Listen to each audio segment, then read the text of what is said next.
Ration দুর্নীতি তদন্তে ফের সক্রিয় হয়েছে ইডি এবং একযোগে একাধিক জায়গায় তল্লাশি চালানো হচ্ছে। ইডি স্ক্যানারে রয়েছে জ্যোতিপ্রিয় মল্লিক ঘনিষ্ঠ বারিক বিশ্বাস এবং তার রাজারহাটের ফ্ল্যাটে তল্লাশি চালানো হয়, যে তল্লাশিতে 20 লক্ষের হদিশ মিলেছে। এছাড়া বারিক বিশ্বাসের রাজারহাটের ফ্ল্যাটে মিলেছে প্রচুর সম্পত্তির নথি। বারিক বিশ্বাসের ফ্ল্যাট থেকে 20 লক্ষের হদিশ এছাড়াও প্রচুর সম্পত্তির নথি উদ্ধার হয়েছে ইডি সূত্রে। এমনই খবর।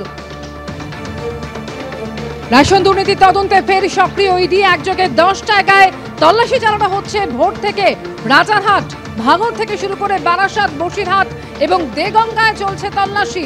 এর মধ্যে রাজারহাটের ফ্ল্যাট থেকে 20 লক্ষের হদিশ। প্রকাশ সিনহা প্রতিনিধি রয়েছেন। প্রকাশ, ইডি স্ক্যানারে রয়েছেন এই মুহূর্তে বারিক বিশ্বাস, তার ফ্ল্যাট থেকে 20 লক্ষের হদিশ এবং একই সঙ্গে প্রচুর সম্পত্তির নথি উদ্ধার করা হয়েছে। কি খবর ইডি সূত্রে? দেখো, তুমি জানো যে প্রায় 17 ঘন্টার বেশি সময় হয়ে গেছে, এখনো কিন্তু ইডি আধিকারিকরা তল্লাশি অভিযান চালাচ্ছে।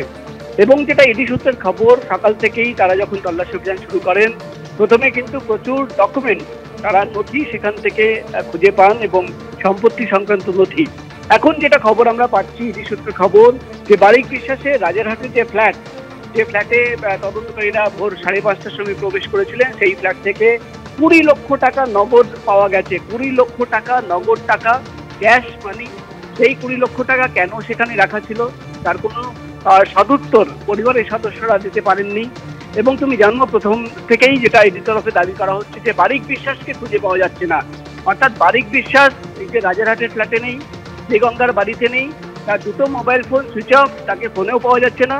অর্থাৎ এক কথায় বলা যায়, ইডি আধিকারিকরা মনে করছেন যে বারিক বিশ্বাস এখন কিন্তু পলাতক, তাকে কিন্তু খুঁজে পাওয়া যাচ্ছে না। সকাল থেকেই তার বাড়ি, তার ফ্ল্যাট, তার অফিসে তল্লাশি অভিযান চলছে, কিন্তু একবারের জন্য বারিক বিশ্বাসের সঙ্গে তারা কথা বলতে পারেননি। এবং যে 20 লক্ষ টাকা তার ফ্ল্যাট থেকে পাওয়া গেছে, রাজারহাটের ফ্ল্যাট থেকে, সেই টাকা সেখানে কে রেখেছিল তার কোনো সদুত্তর কিন্তু পরিবারের সদস্যরা দিতে পারছেন না। করা হয়েছে একাধিক জায়গায় যে সম্পত্তি রয়েছে, তুমি জানো যেটা ইডি সূত্রের খবর, যে সম্পত্তির খোঁজেই কিন্তু তল্লাশি অভিযান, এবং কোথায় কি বেনামি সম্পত্তি রয়েছে, কোথায় কি সম্পত্তি রয়েছে সেটা খোঁজার জন্যই কিন্তু তল্লাশি অভিযান। এমন প্রচুর নথি পাওয়া গেছে যেটা কিন্তু সম্পত্তির নথি ইডি আধিকারিকরা মনে করছেন। এবং সেই নথি দেখার পর এবং যেটা ইডি সূত্রের খবর, বারিক বিশ্বাসের যে অফিস, সেই অফিসে তল্লাশি অভিযান চালিয়ে প্রচুর ডিজিটাল এভিডেন্স পাওয়া গেছে, সেটাও কিন্তু খতিয়ে দেখা হচ্ছে। সব মিলিয়ে আজকে সারাদিন ধরে তল্লাশি, ম্যারাথন তল্লাশি অভিযানে যে নথি, যে ডিজিটাল এভিডেন্স, যে টাকা পাওয়া গেছে, সেটা সামনে রেখে কিন্তু আগামী দিনে তারা তদন্ত চালিয়ে যাবেন। এবং বারিক বিশ্বাসকে যেহেতু খুঁজে পাওয়া যাচ্ছে না, তার সন্ধান পাওয়ারও কিন্তু চেষ্টা চালাচ্ছেন ইডি তদন্তকারীরা। ধন্যবাদ প্রকাশ।